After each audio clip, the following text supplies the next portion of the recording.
Hello, it's Bart from Bart's Wargaming. Today I wanted to go over a couple of things about Warhammer and strategy and just general purpose things that you can use to get better at the game of Warhammer. We're going to go into a series called Why I Suck at Warhammer and just do some stuff that's going to hopefully help you get better as a player and build those skills that are going to allow you to win at tournaments. So first things first, let's go ahead and hop into deployment. It's the very beginning of the game, arguably one of the most important things in the game. I'm going to go through a couple of basic rules that I want to kind of get in your mind to help you out a bit. And then I want to look at a few scenarios and see how they apply in practice. All right, so first things first, check ranges. So what do I mean by this? I mean, determine what the main threat is, right? So let's say you're playing dragons, you're going first, you're a little worried about them just running up and charging you or running up and shooting. Well, you know that a dragon moves 12 inches and it shoots 12 inches. So just stay 24 inches back off of it. Now, obviously, this is going to change depending on if you go first or second. And we'll kind of get into that with movement as well. But we're just talking about deployment here. If you're not going to control deployment, you just want to set up at least 24 inches from that specific threat in the example of the dragons. Okay, so let's say another threat would be ogres, right? You've got a big monster truck coming at you, or a Kragnos, you're a little worried about him.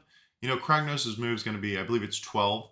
So he's going to move 12 and he's going to charge 3d6. So it's very reasonable for him to get within 24, maybe even 26 inches. Now you kind of want to flesh this one out and see what you feel. But if you're not worried about Kragnos charging into you, sure, you can bait out, a 10-inch charge or an 11-inch charge. Then maybe only Kragnos will get it, not a couple of the other monster trucks. Now, if you're really worried about him getting into you need to be back further. Maybe it's 16 inches off of that. If he rolls a 16-inch charge, so what? It is what it is. You don't want to give up too much board space, but you can pull 16 inches back plus his 12-inch movement. That means you want to set up 28 inches off of their deployment line. I also want to use the example of shooting. So for example, Iron Drakes are a unit that I use very commonly, and they have a shooting range of 16 inches. Well, commonly I'll teleport them around. So they have to set up 9 inches back from the front line.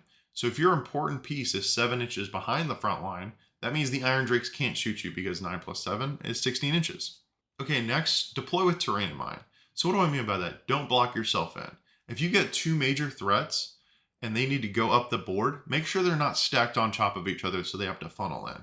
If they're funneling in through one area, or if the enemy player only has one big threat that you're really worried about, and they put it right there, and both your threats are layered on top of each other, that way only one is fighting or one is shooting, whatever that technique might be.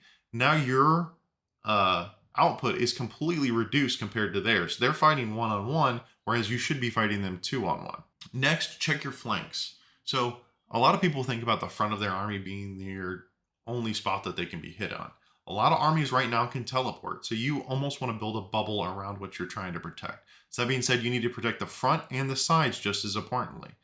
Also, you want to check your ranges. Check your buffs, keep those guys exactly where you want them. So if you want the guys to join combat, if the front rank gets charged, okay, then only put them 2 inches behind that line. If you want them out of combat, you need to put them at least 3 inches behind the front line. So kind of set up your other units and support pieces behind your screens according to how you want them to interact with your enemy's army. Kind of along those same lines, order your units properly. I had a buddy of mine ask me, do I want to put the slow unit up front or the fast unit up front? And that's kind of a question of how do you want to use the two units, right? So a lot of times you can use the fast unit up in front and put the slow unit directly behind them. That way, if they make a charge, okay, both units are in combat fighting. Now that you have both units in combat, it kind of deters the enemy. Maybe they don't want to make that charge, but it also frees up that faster unit to kind of get out and get the bubble going that's needed. Finally, I always like to say this, set yourself up for success, okay? Don't put yourself in a scenario where it's going to be really tough to get battle tactics. Think, how are you going to do the battle tactics that you need to do? For example, I play a lot of cities. This is a very city-centric channel. Sanctify with the flagellants is a very easy tactic to do, and it's really easy to do turn one. Just set it up, make sure you can do it, and go from there. Another couple tactics that you probably want to keep an eye on is how do you get behind enemy lines with Savage Spearhead, or also you want to look at possibly desecrating land at some point in time. So when are you going to do that? When are you going to take advantage of that other easy battle tactic? All right, guys, so I have an example for you here. One of my friends was gracious enough to let me take some photos of our game. Now, I don't have a photo of just deployment because we messed deployment up, but I'm going to use this anyways to kind of show off chaos and how they deployed, okay? So he knew he was going to give me turn one. So he was going to play pretty cagey, and he also knew he had to deploy without any information. The only thing he saw was this unit of flagellants on the right-hand side. And so he knew that the flagellants were going to sit there and try to get an easy battle tactic. All right. So originally he thought about putting the Gorby's chariot, which is kind of hidden by this terrain, over here, and the Ogroid Thaumaturge over here. But the more we discussed it, I could easily put my 2 flying units that have a really big range and almost guarantee charge into these things and just delete a couple of pieces. That isn't a very good value, but he wouldn't have been able to get back with them except for anything but the Chaos Warriors and maybe the Chaos Knights, which I don't think would have killed the 2 heroes. The next thing I want to point out is he's got his Chaos Knights wrapping his Chosen here. Okay, yeah, the Chaos Chosen, or the Chosen, are a lot tougher than the Knights.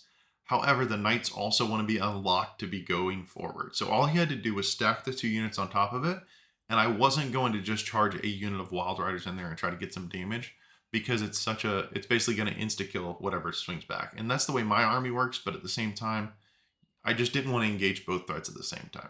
If you notice, he's also got this arcane feature here, so his casters are within range of this. And he's got Bellacore just kind of waiting, and he's making sure he's keeping his auras for his knights for the extra +1 to hit and wound, and where he wants to cast Mystic Shield. So that's another thing you always want to think about in deployment and in movement. Where do I want to cast my buffs? Make sure these guys are within range, okay? So even if I had teleporting here, there's no good way for me to really engage him. The only thing I could have done that it would work in some scenarios, now this army is a very glass cannon army, so it wouldn't work here.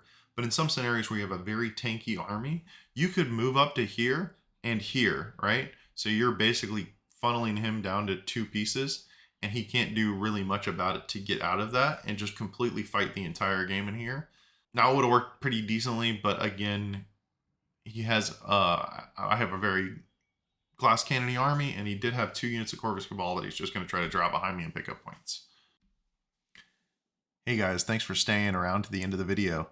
If you have any questions or concerns, or if you just want to say hi, please drop it down below. If you have anything else you want me to add or do better, please feel free to comment.